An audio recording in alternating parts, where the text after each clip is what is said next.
दोस्तों अभी हम आपको हैरान कर देने वाला दृश्य दिखाने वाले हैं जिसको मृत्यु से पहले जानना आपको बेहद जरूरी है, जो संत रामपाल जी महाराज बार बार अपने सत्संगों में समझाया करते हैं। ये है वो दृश्य, यहाँ पर दिखाया गया है कि माता के गर्भ में आप किस प्रकार से रहते हैं, उसके बाद आपका जन्म होता है और परिवार वाले बेहद खुश होते हैं। अगले में दिखाया गया है कि किस प्रकार आप बड़े होते हैं, बच्चे होते हैं, फिर आगे खेलने लगते हैं और फिर पढ़ाई की उम्र आपकी हो जाती है।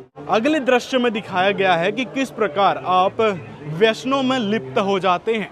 परमात्मा या फिर परमात्मा के कृपा पात्र संत होते हैं, वो आपको समझाने की कोशिश करते हैं, लेकिन आप उनकी बातों को नहीं मानकर व्यसनों में लिप्त रहते हैं। अगले दृश्य में यहाँ पर दिखाया गया है कि आपकी शादी हो जाती है और फिर संतान प्राप्ति होती है, ये जीवन यापन आपका चलता है, फिर आप बुजुर्ग होते हैं और मेहनत करते हैं, फिर परमात्मा या परमात्मा की कृपा पात्र संत आपको समझाने के लिए आते हैं, लेकिन आप उनको सुनना ही पसंद नहीं करते।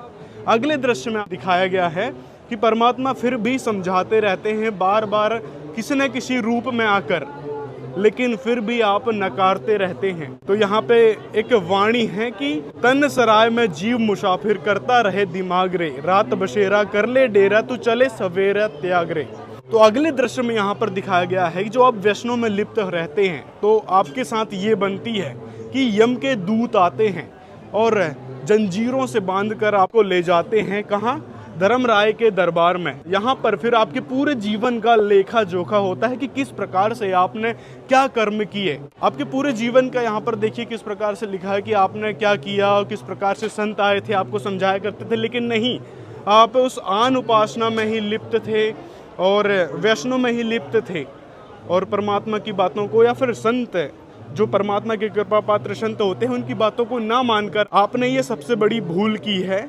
ये आपको वहाँ पर एहसास दिलाया जाता है और फिर वहाँ पर धर्मराज बोलता है कि जा कुत्ता बन, और इस प्रकार से फिर उस जीव को कुत्ते की योनि में डाल दिया जाता है। और कुत्ते की योनि में कितना दुख दर्द सहना पड़ता है ये आप इस तस्वीर को देखकर समझ सकते हैं। और जो आपके आसपास आप कुत्तों की हालत होती है किस प्रकार से होती है वो आप देखकर समझ सकते हैं। तो सद्भक्ति करना क्यों जरूरी है उसका कारण इस पूरे दृश्य में बता दिया गया है, जो कि संत रामपाल जी महाराज ने समझाया है। और संत रामपाल जी जो सद्भक्ति विधि बताते हैं उससे हमको स्वर्ग नरक और 84 लाख योनि से भी बचाव होता है और फिर मोक्ष होता है, जिसे गीता अध्याय 18 श्लोक 62 में शाश्वत सनातन स्थान कहा गया है। वहाँ जाने के बाद जन्म मृत्यु नहीं होती।